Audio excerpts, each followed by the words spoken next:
Assalamualaikum warahmatullahi wabarakatuh. Halo semuanya, saya Mona Rahmatul Jana dari Divisi Finance. Di video pembelajar kali ini, aku mau sharing tentang sertifikat elektronik dalam perpajakan gitu kan. Aku mau ngejelasin apa fungsinya dan apa sih sertifikat elektronik ini gitu kan. Pada era berkembangnya teknologi saat ini, DJP atau Direktorat Jenderal Pajak terus berusaha melakukan perubahan untuk memberikan kemudahan layanan kepada wajib pajak. Berbagai pelayanan yang mudah sebelumnya yang pakai formulir terus pakai masih manual gitu kan, secara progresif diubah menjadi pelayanan berbasis elektronik. Sertifikat elektronik merupakan salah satu bagian dari transformasi digital tersebut.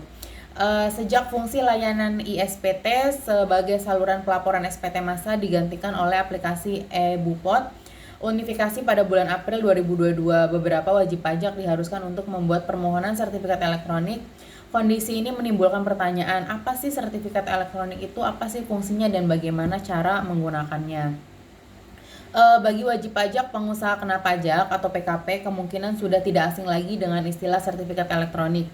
Menurut pasal 1 Peraturan Direktur Jenderal Pajak nomor 4 PJ 2020, sertifikat elektronik atau sertifikat digital adalah sertifikat yang bersifat elektronik yang memuat tanda tangan elektronik dan identitas yang menunjukkan status subjek hukum para pihak dalam mentransaksi elektronik yang dikeluarkan oleh DJP atau penyelenggara sertifikat elektronik tersebut. Secara sederhana dapat diartikan bahwa sertifikat elektronik merupakan sarana yang berisi identitas dan tanda tangan elektronik yang berfungsi untuk menunjukkan autentikasi penggunaan layanan perpajakan secara elektronik. Berdasarkan definisi tersebut dapat diketahui bahwa sertifikat elektronik sangat krusial bagi wajib pajak pengguna layanan perpajakan elektronik. Tanpa adanya sertifikat elektronik, wajib pajak tidak bisa mengakses layanan perpajakan secara elektronik. Layanan perpajakan secara elektronik dapat dimaksudkan dalam berupa seperti meminta nomor faktur pajak, kemudian pembuatan faktur pajak berbentuk e-faktur gitu kan, pembuatan bukti pemotongan atau pemungutan bentuk elektronik, mengajukan surat keberatan secara elektronik, mengajukan pengungkapan ketidakbenaran pengisian SPT wajib pajak, mengajukan pengungkapan ketidakbenaran perbuatan wajib pajak, permohonan IPBK, layanan perpajakan secara elektronik lainnya yang ditentukan oleh DJP gitu kan. Jadi segala bentuk pelaporan pajak yang masuk ke DJP itu semuanya menggunakan sertifikat elektronik tersebut. Lalu gimana cara kita mengajukannya gitu kan? Permohonan dapat diajukan secara langsung atau melalui pos ke kantor pelayanan pajak atau KPP atau kantor pelayanan pajak, penyuluhan dan konsultasi perpajakan. Tempat wajib pajak terdaftar yang di wilayah kerjanya meliputi tempat tinggal, tempat kedudukan atau lokasi usaha wajib pajak tersebut. Permohonan sertifikat elektronik secara langsung ke KPP atau KP2KP dilakukan oleh permohon sendiri. Bagi wajib pajak orang pribadi, permohonan dilakukan oleh wajib pajak secara langsung. Bagi wajib pajak badan, permohonan dilakukan oleh salah satu pengurus yang ditunjuk untuk mewakili badan dalam rangka melaksanakan hak dan kewajiban perpajakan. Bagi wajib pajak badan cabang, permohonan dilakukan oleh pimpinan cabang atau pengurus cabang lainnya. Saat mengajukan permohonan, pengurus sebagaimana dimaksud perlu melakukan verifikasi atau autentikasi identitas.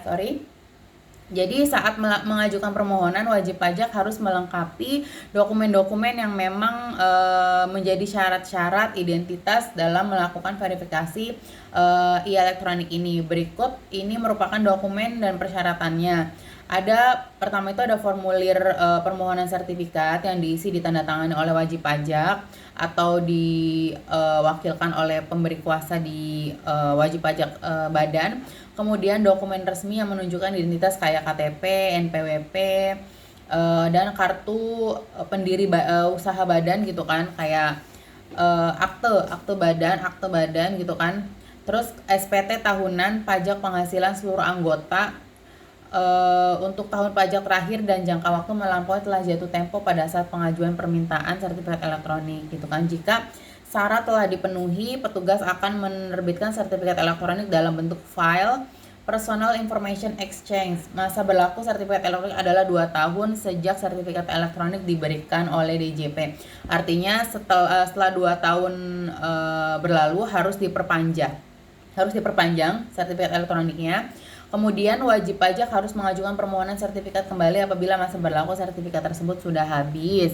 Jadi penyalahgunaan sertifikat elektronik terdapat potensi terjadinya penyalahgunaan lupa paspres atau sebab lainnya yang menyebabkan wajib pajak harus mengajukan permohonan sertifikat elektronik kembali gitu kan. Jadi bagi wajib pajak PKP, permohonan perpanjangan sertifikat elektronik dapat diajukan melalui aplikasi Innova online, sedangkan bagi wajib pajak non PKP, permohonan perpanjangan sertifikat elektronik dapat dilakukan dengan cara seperti mengajukan permohonan sertifikat pertama kali gitu. Jadi itu yang bisa aku jelasin tentang sertifikat elektronik dalam perpajakan. Jadi sekarang itu di DJP online itu sudah melakukan elektronik sertifikatnya. Jadi kita nggak perlu lapor langsung ke kantornya, kita bisa langsung online gitu kan pakai sertifikat elektronik ini. Kurang lebihnya aku mohon maaf. Assalamualaikum warahmatullahi wabarakatuh.